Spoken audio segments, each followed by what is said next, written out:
Be forced to do so. Thanks, Senator Walsh. Yes, Billy. Okay, Deputy Barrett. Ambassador, I will say frankly, I'm one of the people who thinks you should be expelled from this country, and I believe that that's nothing to do with you personally. It's to do with the policies of your state. And I think, along with Desmond Tutu, that the time for treating you as a normal state is over, because you're not behaving as a normal state. And I just want to ask you questions, really, in relation to that contention. And I would just say, for the record, it certainly isn't motivated by anti-Semitism in my case. I mean, for example, when disgraceful attempts were being made to downplay the horrors of the Holocaust by people like David Irving, I brought a Jewish Auschwitz survivor to this city to organise meetings and get her on national television to remind the Irish people about the horrors of the Holocaust.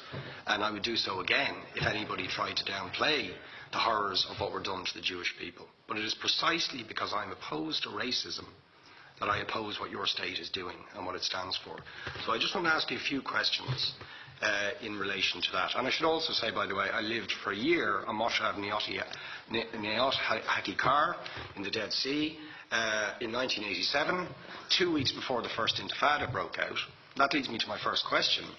You have tried to cover over what you have done, the killings of innocent people in Gaza on 3 separate occasions over recent years, the seizure of Palestinian land and so on, by attacking Hamas.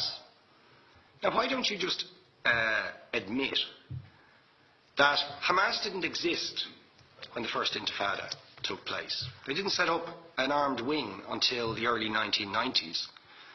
And that there was a reason that PLO were in Tunis at the time, exiled, effectively not present. But the ordinary Palestinians rose up because you denied them basic rights. I lived there. It was apartheid. It was racism. It was endemic. It was rotten. Absolutely, I was shocked within weeks of living there to see how you treated Palestinian people. And isn't it the fact that the law of return, which is the basic law of the Israeli state, is a racist apartheid law because it confers rights on Jews that it denies to Palestinians? It allows, for example, if I was Jewish and had never stepped foot in Israel, I could claim citizenship there tomorrow, but 6 million people whose origins are in what you now call Israel, who were forced out in 1947 or 48, do not have that right. Isn't that part of the reason why the Palestinians are in dispute with Israelis? Because you deny them the right to return to their homes and to their land and to their villages, and that they have a legitimate claim, even under international law, to return, but you deny them that right. Why do you deny them that right?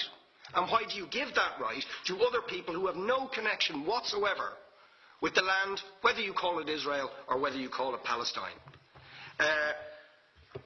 Why do you continue to seize land, if you're serious about Oslo and the two-state solution? Why do you continue to seize land, which under that agreement is land designated to be Palestinian land? 500,000 people, most of which has taken place since Oslo. You allow that to happen. Why do you allow it to happen if you're serious about giving this land to the Palestinians? It's absolutely extraordinary. And it just, you must, are you not just taking us, Ambassador, for idiots? That you can say with a straight face, we're serious about peace, but while we're serious about peace, we're going to seize Palestinian land. And you expect the Palestinians to just sit back and do nothing about that. And the world to accept that that is an acceptable way to behave. And you asked earlier on, could we have some constructive solutions? Now you know what the Palestinian people have been asking for. Far less even than some people would ask for. Because I believe the whole apartheid system should be dismantled. But what they've asked for is to lift the siege of Gaza.